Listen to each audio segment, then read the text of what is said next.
Hello everybody, welcome, happy Monday. Welcome to today's research seminar brought to you by the Department of English and Communication at the Hong Kong Polytechnic University. In our first research seminar of this semester, we are very happy to have Professor Srikant Sarangi. As you probably know, he is an expert in the humanities and medicine. He has had an illustrious career over 30 years, in which he was a professor at both Cardiff University and Aalborg University. In 2012, he was awarded the title of Fellow by the UK Academy of Social Sciences. If anyone who knows what that means knows it's prestigious, and perhaps even more prestigious, in 2015, he was elected foreign member of the Finnish Society of Sciences and Letters. He's currently visiting chair at the Hong Kong Polytechnic University, which is very fortunate for all of us. So without further ado, I will hand over the floor to Professor Sarangi. Thank you, Jamie. And can you hear me and see me okay? We can hear you and see you okay. Brilliant. Thank you. Okay. Thank you and welcome to this seminar, and still in the virtual mode.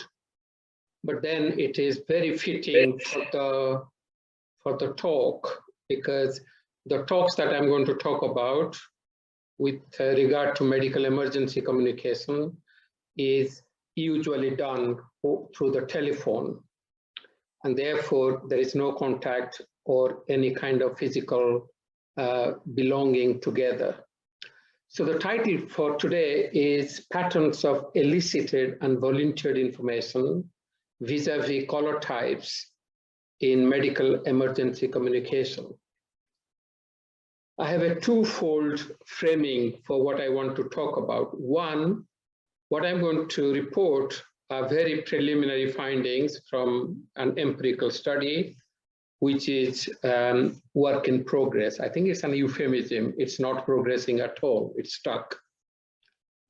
And secondly, I'm also wanting to share some of the challenges that I face in designing and delivering a study of this kind with an applied agenda in terms of being goal-oriented and being practically relevant, and that's the brief. It's part of a funding. The funders are called Trig in Denmark, one of the main funders of health sciences and health services research. And one of the main focus is translational research, how research can translate into practice. And this study into medical emergency calls ticks both the boxes of health sciences research, but also health services research. The translational dimension has been built into the study in designing it. So first of all, it is what I would call jointly problematized. What should be the focus of the study? There is provision for what I have always called hot feedback and its value in applied linguistics projects. So I have had mid-project workshops to share the findings with professional practitioners, in this case, nurses who handle the medical emergency calls. And finally, and that's the output, training and resource materials. And this I have now upgraded into becoming a publishable book. And that is where the work in progress aspect comes in terms of how do you produce something that is for a non-linguistic audience, for professional practitioners like nurses? How do you structure it? How do you distribute content? What kind of meta language would be appropriate, and so on? But these are the issues that I'm not going to go into today. So I'll be more stay focused on the translational aspect rather than the work in progress aspect. If we trace the history of study of telephone calls in institutional settings, we can go back to Harvey Sachs in the 1960s. And he started to look at calls made to a psychiatric emergency hospital in the States. His study was motivated by an institutional concern that the callers, who were very prone to suicide, did not give their names during the calls. And that was an institutional concern. And this led Sachs to focus on the interactional sequence, the opening phase of the call, where identification and recognition are done. So this is probably where something could be done to elicit the name of the caller in these suicide calls. In my case, when I was presenting in one of the MID project workshops, I drew particular attention to professional carers as callers. So these professional carers who were nurses themselves, but who are now working as home helpers or in nursing homes. So those calls were very different, strikingly different from all other calls. And not only that, I thought they posed risks to the patient's well-being on whose behalf they were calling. So I made that observation in this MID project workshop. My colleagues somehow instantly saw there is something that they also shared. So it struck a chord with them because they confirmed their frustration, even annoyance with professional carers as callers. However, they were unsure what could be the evidence, the discursive evidence for such frustrations and misalignments. And my intuitive feeling at that time was it must be the patterns of volunteered information.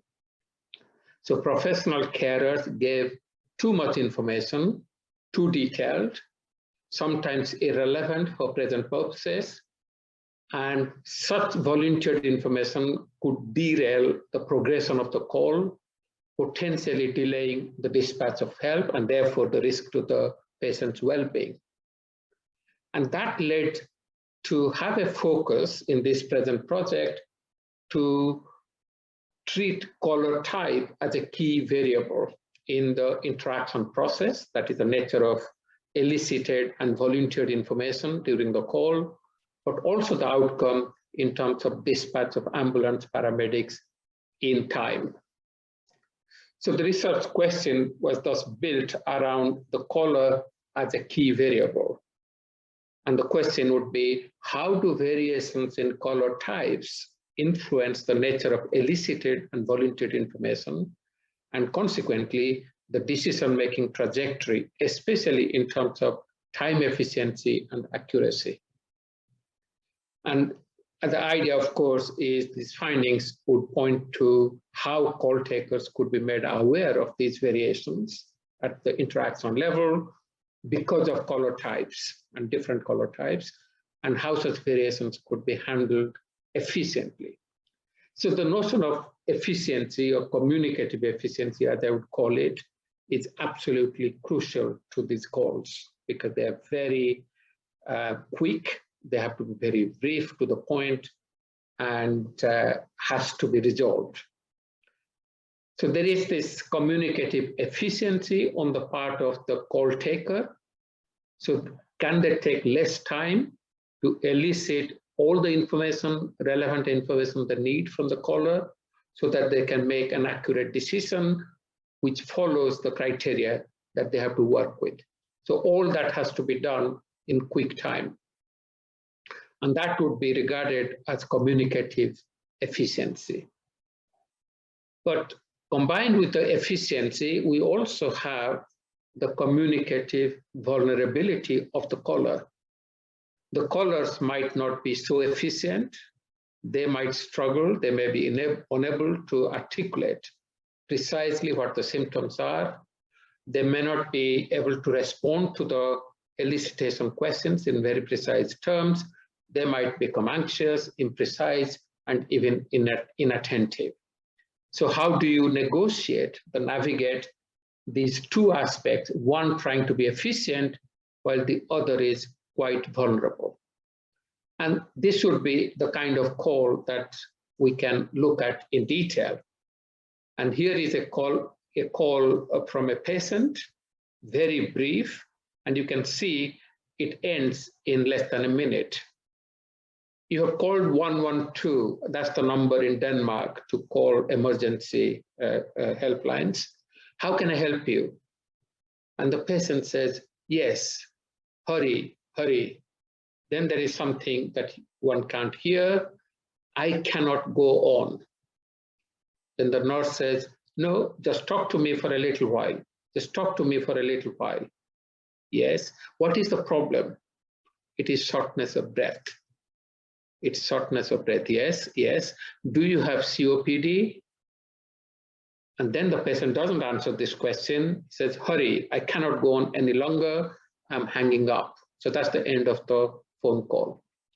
So what we see here is there is evidence of both elicited and volunteered information, however minimal.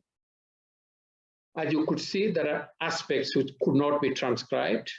And that's not just a problem for discourse analysts and applied linguists.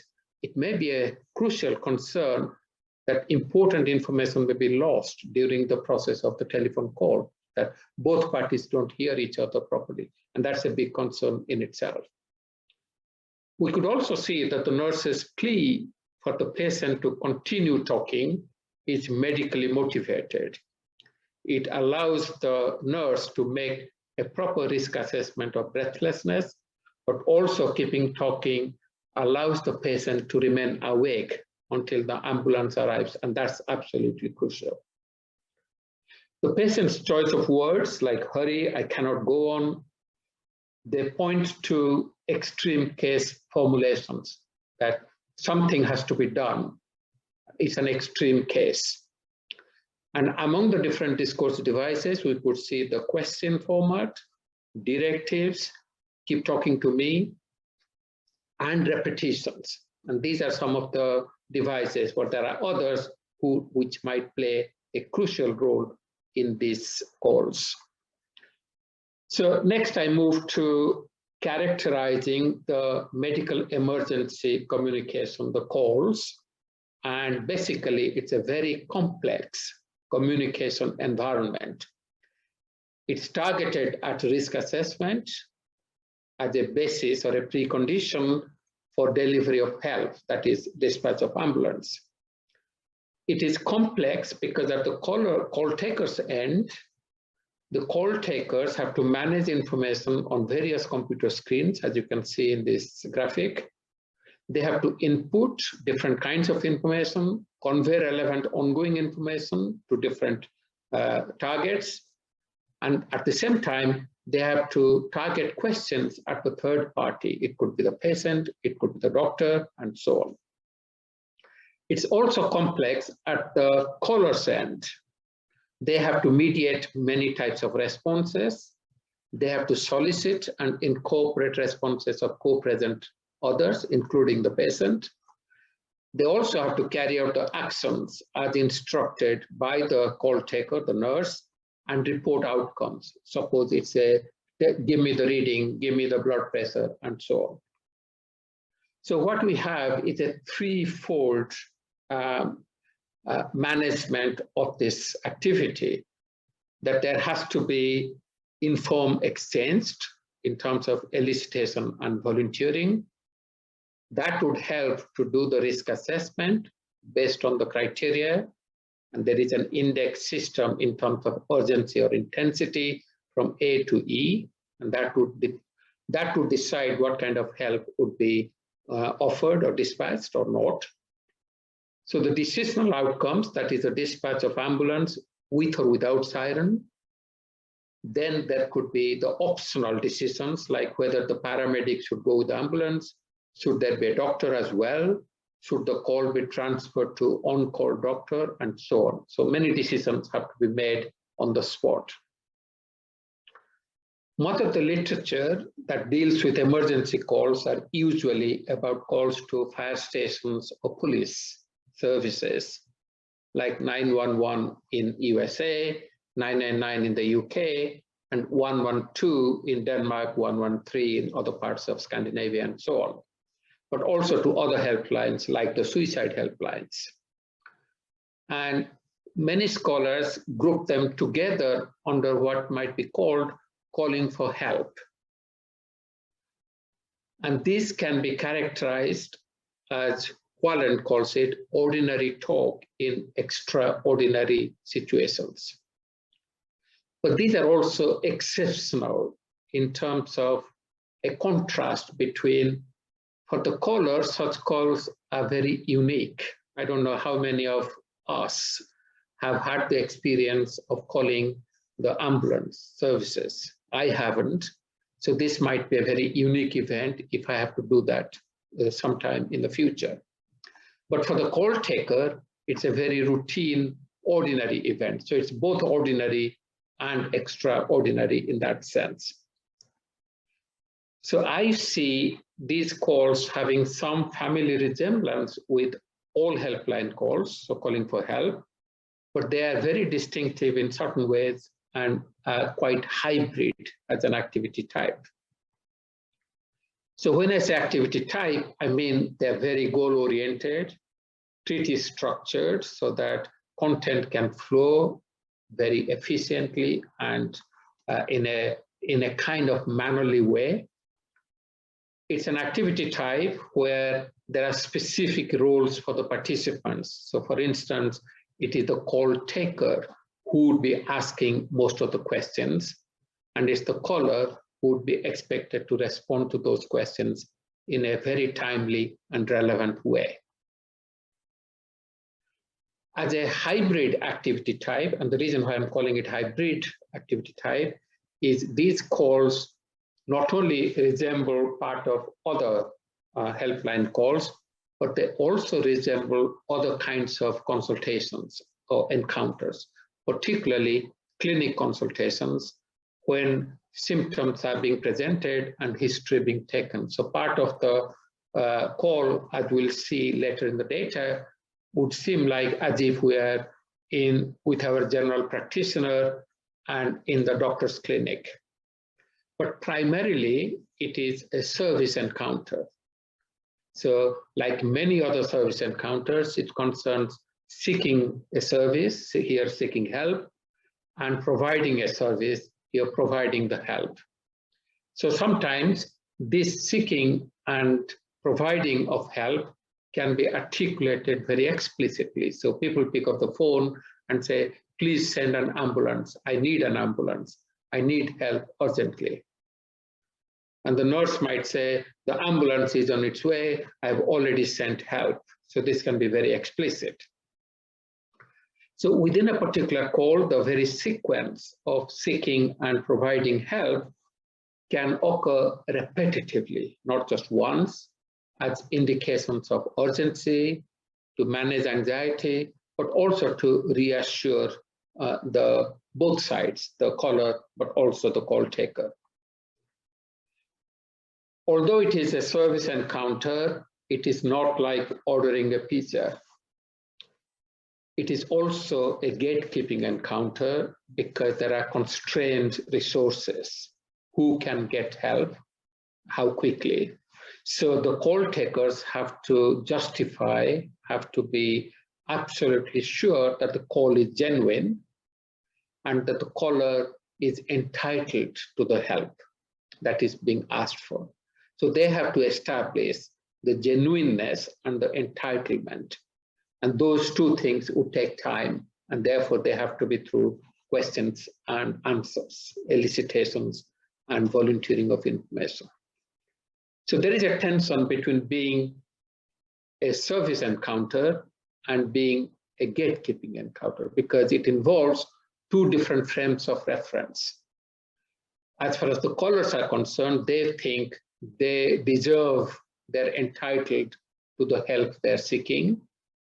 As far as the call taker is concerned, they think they have to keep the gates closed and only offer help when it is genuinely needed for those who are entitled to the help. And that tension you can see in the question-answer sequence during the progression of the call, and that would be very hybrid and needs to be managed. Also, these calls resemble partly legal cross-examination, as if some very specific things have to be elicited in terms of precise responses. Sometimes it feels like classroom interaction when, just like the teacher, the call teacher has to give instant feedback. like the initiation response feedback, the IRF pattern in classroom interaction. It also resembles in some ways therapeutic counseling interaction, where the call taker displays active listening through very minimal response tokens, but also offers explicit reassurance tokens as well as advice when relevant. So there are two ways to look at these calls. One is it is multi-party interaction. It's heavily mediated. Although we can only hear two people talking on the phone, there are many people participating in the backstage. There is a patient when it is the caller, but also there are the other individuals like the ambulance services, the paramedics, the hospital staff, and so on in the background. As well as being a multi-party interaction, it's also a multimodal activity. So there is the communication over the phone, but at the same time, the caller is also trying to manage other activities, and the call taker is looking at the electronic record, the computer screen, trying to see the locations of ambulances and paramedic staff. So basically monitoring, the caller also might be monitoring some of the equipment like the blood pressure and so on. So basically it's a multimodal activity as well. In terms of literature, and I will not go into details here, there are basically three broad strands of studies, many looking at the interactional structure of the call, particularly focusing on the opening phase because that is seen as very crucial. Then moving on to how information is managed and advice instructions are given, number of studies. And finally, those who look at the interplay between expertise of the nurses, the nursing expertise, and the expert systems, the algorithms, the software that has to be used as part of the triage to make decisions or to help make decisions. One of the key things about these calls is how do call takers manage the absence of co-presence? And Pettinari and Jessop famously call it when the nurse's ears become their eyes. So basically they have to see the situation, they have to visualize the situation through what they hear. Not very dissimilar from what Foucault said about how doctors hear through touch, what he calls the ear of his finger. The doctors, the physicians, hear through touch. At the same time, telephone interaction generally can be seen as what Hopper calls a faceless encounter. That means we're not face to face. That doesn't mean face work doesn't have to be done. But at the same time, telephone is as sensitive an instrument as a scalpel, bit like almost like a stethoscope that the doctors uses.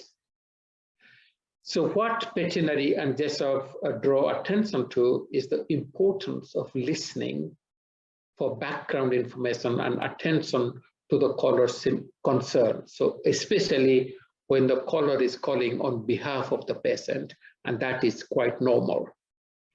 So they come up with this notion of what they call transposing caring, whereby what would have been done co-physically in a co-present situation, what a nurse would do in a hospital ward, now has to be done verbally, now has to be done through the use of language and interaction in very explicit ways. And this is where the questioning and the responses, the instructions, the advice are absolutely crucial. So in many ways, it is a prima facie case for studying interaction or the language of this interaction in this health communication setting. In terms of data and method, we have access to 400 calls to, as I said, 112, that's the number you call in Denmark. And this concerns calls about breathlessness or dysphonia. which is the second highest mortality rate. And the calls come from two different regions, the north and the central, the capital region. And this is not to compare them systematically, but to have some sense of representativeness. These voice logs are routinely archived by the call centers. And then we have selected these 400 calls randomly. These were originally, of course, in Danish. Then they were first transcribed in Danish and then translated into English for analysis. Among these 400 calls from both regions, they fall into 6 broad categories. And these are the 6 patients, spouse, partner, other family members, children, parents, and sibling, professional carers, friends, acquaintances, and strangers or witnesses. And the bold types, the patient, spouse, and professional carers, would be what I'll be looking at today. This would be the distribution of calls, the 400 calls. As you can see, the patients are slightly higher, but one of the dominant kind of call type. But actually, these callers, patients as callers, have hardly been studied. The spouse and partners come next, so would be family members and professional carers. So those are the 4 big categories, and then acquaintance and strangers. But if we combine spouse, partner, and family members together, we get a high percentage of more than 43% of callers belonging to family members as callers. Although I can say these are 6 major types of callers, except for patients, each type consists of different subtypes. Like spouses and partners, I have conflated. I have also put sibling and children together, but they are very different if we want to look at them individually. Professional carers as callers are equally nuanced. It could be nurses working in elderly nursing homes, or home nurses, or just assistants, even doctors, on-call doctors, nurses working as social workers, and so on. So professional carers, I have grouped them as one category, but if one wants to look at them separately, there could be different patterns as well. I think one of the key things behind this categorization is the caller's relation to the patient. The variable degree of proximity with the patient, which can be manifest at the level of information exchange, particularly at the level of elicitation and volunteering of responses and questions. So if we compare family members and professional carers as opposed to strangers, they won't have that proximity to the patient. Likewise, sometimes a home nurse can be almost like a stranger because they have just been called in to deal with the emergency and they have no proximity with the patient whatsoever. So when I'm focusing on patients, spouses, partners, and professional carers, I'll only select a few prototypical calls for analysis. And it's also worth noting that when the calls are made by partners or spouses, they can be still transferred to patients, as we'll see later, thus making parts of the call an encounter between the call taker and the patient. And then the partner and the spouse becomes backgrounded. So it's very difficult to categorize each call as call taker patient or call taker partner, because a call can just transform from one to the other. In terms of analytical approach, it's the kind of a thing that I do, theme-oriented discourse analysis, looking at it as an activity type, but also combining it with what I call pragmatics of information exchange. How much of information is adequate and relevant for present purposes. So that's the kind of approach I'll take. So let's move to the analysis. In the literature, analysis usually begins with a phase structure of these calls. So there are 5 distinct phases as has been identified: the opening, the request, the interrogative series, the response, and the closing. So the opening is where you identify and recognize who is who. Request is the reason for the call. And the interrogative series is the main part, where you have to establish the genuineness and the entitlement. For my purposes, the 3rd phase is pretty unspecific interrogative series, because this was not done with regard to emergency medical calls. So I have broken that down to 2 very specific phases, what I call problem elicitation presentation and details about medical condition, and that the rest could be pretty similar. Although these phases are quite identifiable and noticeable, they can be recursive. They can be repeated within a call. So problem elicitation can happen more than once. So the actual call could be pretty nuanced. And that is where some kind of a mapping of a call, how it is structured, is very helpful. So you can see problem elicitation can happen in turns 3 and 8, and again in turns 37 and 39. Detailing of medical condition can happen in 9 to 22, and again in 31 and 36. So opening can be twice, once with the caller, and then when the call is transferred to the patient, again there is an opening sequence, and so on. So each call is very nuanced in terms of the structure and the sequence. So we can look at the structure and content in terms of paying attention to the elicited and volunteered information, which ultimately means the nature of question-answer sequences. So the quantity and quality of information directly elicited and voluntarily offered are typically managed through question-answer sequences. So what we look at is the information elicitation trajectories. They're going to look different depending on who the caller is, whether it's a patient, the partner, or the professional carer. And once the elicitation trajectories are going to be different across these caller types, then the nature of volunteered information would also be different. And we'll see that with regard to the 2 key phases of the call: problem elicitation presentation and details about medical condition. Before doing that, let's go through what we mean by elicited and volunteered information. So Fisher and Gross, looking at the usual clinic setting, they give a 3-fold typology of how doctors and patients provide accounts, what they call appended, volunteered, and requested accounts. What they call requested is the same as what I'm calling elicited here.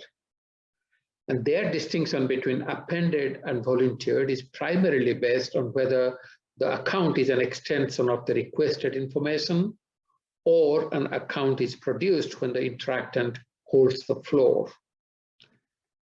I suggest conflating these 2 categories under volunteered information because we're not dealing with accounting of justifications and excuses.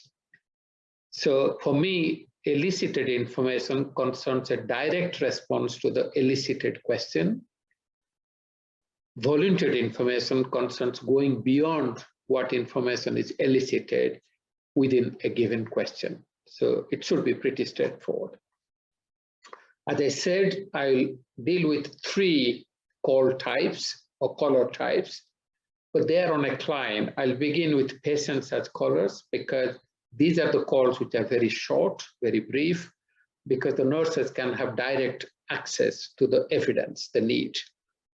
And with regard to the spouses and partners, there is an element of mediation by the caller because the patient is in the background.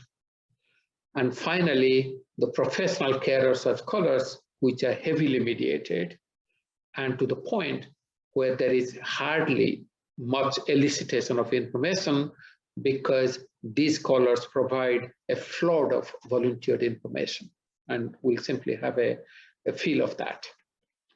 Okay, so let's go through some data extracts, and I'll be mostly drawing attention to something along the lines of what I've already said as the focus. So please look out for the bold typeface in the extracts, and I'll go through them as quickly as I can.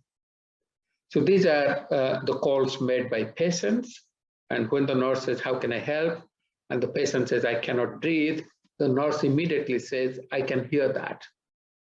So there is no need for me to ask more questions, and then I can follow quickly. Do you have COPD? When did it start? Are you in pain anywhere? Which almost resembles, as I said, like a history taking in clinical encounters. And here you can see the patient says, "I feel terrible." You feel terrible? I cannot breathe. I can hear that. And I'm about to faint.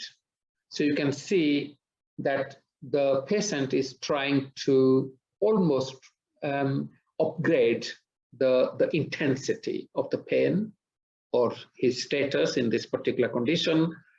And the nurse in turn 7 tries to offer some instruction: breathe slowly and deeply as we speak. And then you can see similar things: I cannot breathe, I can hear that. No follow-up questions, immediately saying, "I'm sending help right away." And one of the things that happens also in these calls with patients is, "Are you alone?" And this is very important because the ambulance staff would need access to the patient.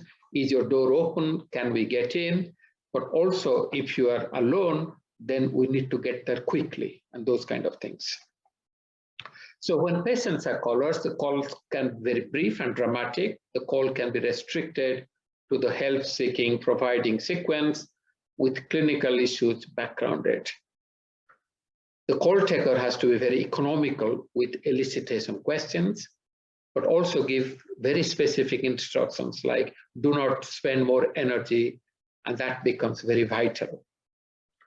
Also, in cases of breathlessness, which is what we're looking at, patients would not be able to talk. They might be struggling for breath, so they can't continue to talk. So it becomes equally important to be economical. Most importantly, in these calls, nurses have direct access to evidence of breathlessness, which can be supplemented by a few follow-up clinically relevant questions, allowing nurses for better risk assessment, prompt dispatch of help, while issuing instructions to patients as relevant, and we saw that. At the levels of elicited and volunteered information, the patients living alone becomes an issue, and that can have practical and logistic consequences in terms of access and so on. Also, patients as callers upgrade the need for assistance in talking about fear of being alone and what could happen. So corresponding to the minimal use of elicitation questions, there is very little volunteered information offered by the patient. But when they do offer volunteered information, there are two specific types of information sequences. And sometimes they're prefaced by saying, "I do not really know how much you know already, let me tell you."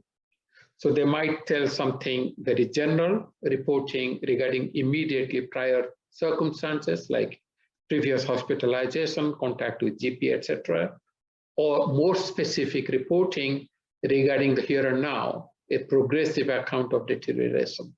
So how fast they're deteriorating. And to an extent, these patterns are not unique to them. They can also be said with spouses and partners as callers.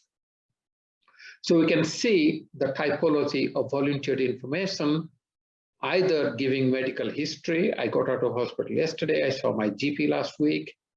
Condition specific, I have COPD, my oxygen level has dropped, I take these medications, I have been hospitalized.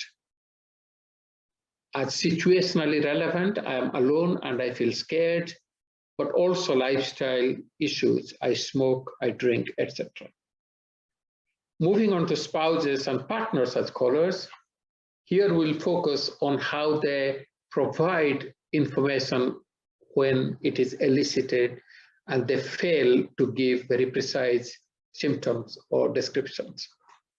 How is he breathing now?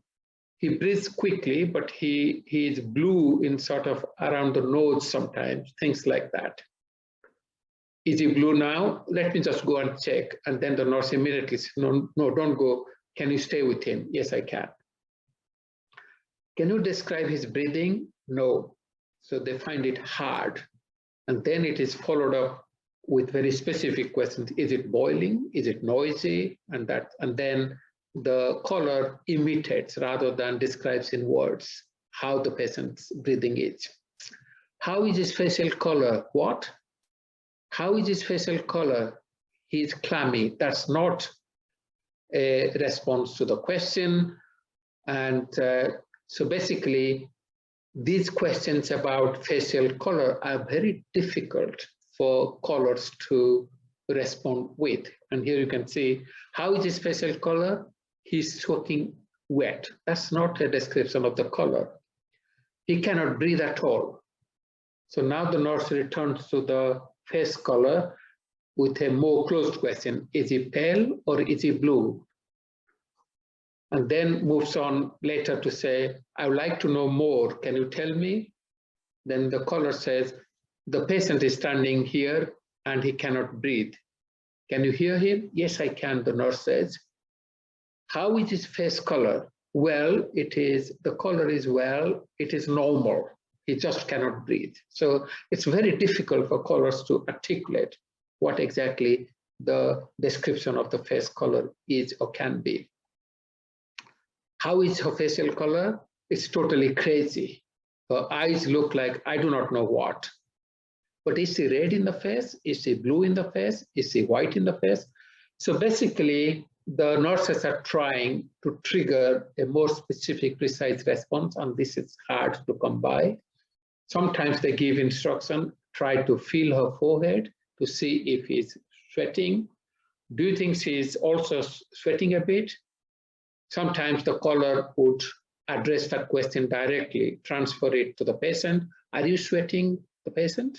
And then they can report it back, like here, is he in pain anywhere? The caller says to the patient, are you in pain anywhere?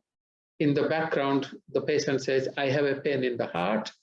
The caller says she has a pain in the heart. It's a bit like interpreter-mediated consultation in health communication, the clinic setting. And then, most importantly, the nurses would like to transfer the call to speak to the patients directly. Is there a possibility I can try to talk to her directly?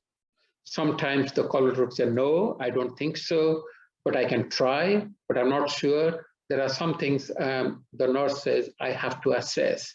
Then it will be easier for me if I have to take any direct actions or send ambulance. Can I try to listen to her? Yes.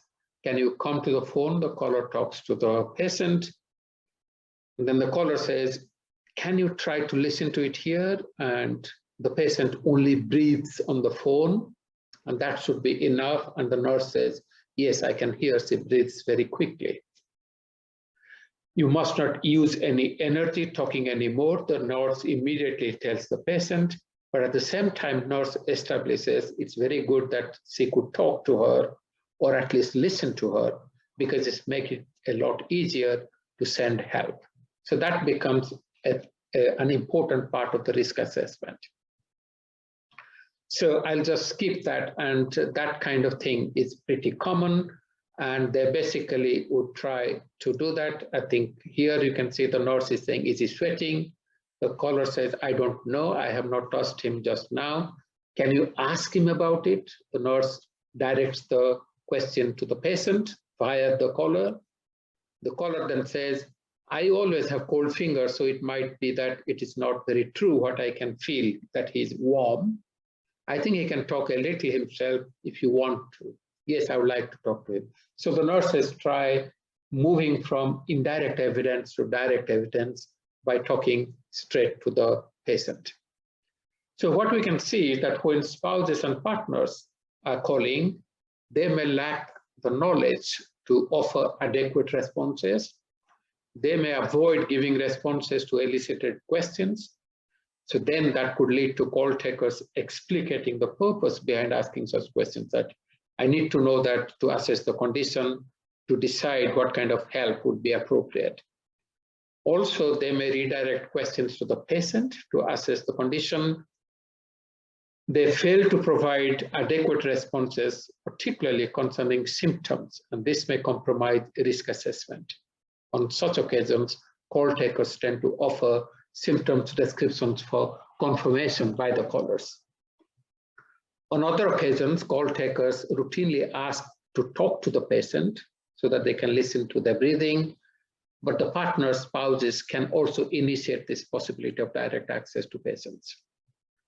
So asking to talk to patients is not an indication of skepticism, that they don't believe the partners or spouses, but to assess the condition of breathlessness, especially when the callers are struggling to provide accurate descriptions. So there is a lot of repetitive questions, use of extensive confirmation checks. Only occasionally partners may volunteer social or personal information. But what is interesting in these calls from partners and spouses is that there is a gradation in elicitation. They begin with open questions and then follow up with closed questions. How is the face? To is it white or red? Is it pale? And so on. Then the questions shift to closed questions because the callers have difficulty in experiencing when they give very imprecise descriptions like, it's totally crazy, I don't know, I cannot see this in the light right now, I cannot really, I guess she looks normal. Those are pretty vague. And another level of gradation concerns the assessment beyond description. So how is it? How intense is it? So upgrading and downgrading of information. And a further gradation concerns asking the caller to observe and report, followed by directing the questions to the patient through the caller, then followed by asking to talk to the patient directly. And that pattern we can see also with spouses and partners as callers. Finally, as we have seen, I now move to the professional carers as callers. We have already seen that when the spouses and partners call, they can be pretty imprecise with regard to answering specific questions, like what is the facial color? It's not good. When you say that it's not good, what is it? Is it pale or is it blue? That doesn't happen with professional carers. In contrast, when the caller is a professional carer, the symptoms description is not only more precise, but is also offered as volunteered information without any elicitation question. So in these sequences, the call taker gives very minimal cues, yes, okay, and there's no need for elicited questions. So in one call, and I'll just share that, which contains 48 turns, only one elicitation question in the format of a statement with raised intonation is asked in turn 9. And that concerns the medical condition. She's awake and breathing all right. And then follows the sequence of volunteered information. And you can get a feel of how much information is volunteered without any elicitation question, with the nurse taking an active listening role, just offering yes and mm-hms. 10 minutes, Professor Sarangi. Yeah, I think I'll just go through this one. So I did something on her if you want it. Yes, please. Her airways are clear. Yes, she has a respiration frequency of 26. Yes, when doing an oscillation, there is such a squeaky bilateral sound. Okay, she's in dyspnea a bit, a resting dyspnea. Yes, and blood pressure is so and so. Her GCS is so and so. Her pupils are fine. Rectal temperature is so much so, and the shirt is totally soaked, and blah blah blah. So what we find is the elicitation questions could be very minimal in light of this volunteered information, but they can also be very specific. So they're very medically precise. Is there a cyanosis? You said about the latest pressure of this. Is it diastolic 30?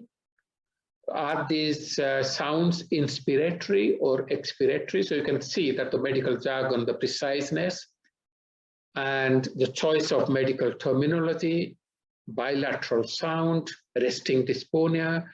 It's quite common to provide an assessment rather than just observation. So it is not just that the pupils are fine, the rectal temperature is this, but it's really hot and the shirt is totally soaked. So the professional carers formulate symptoms in very precise terms, and that will trigger very particular elicitation trajectory.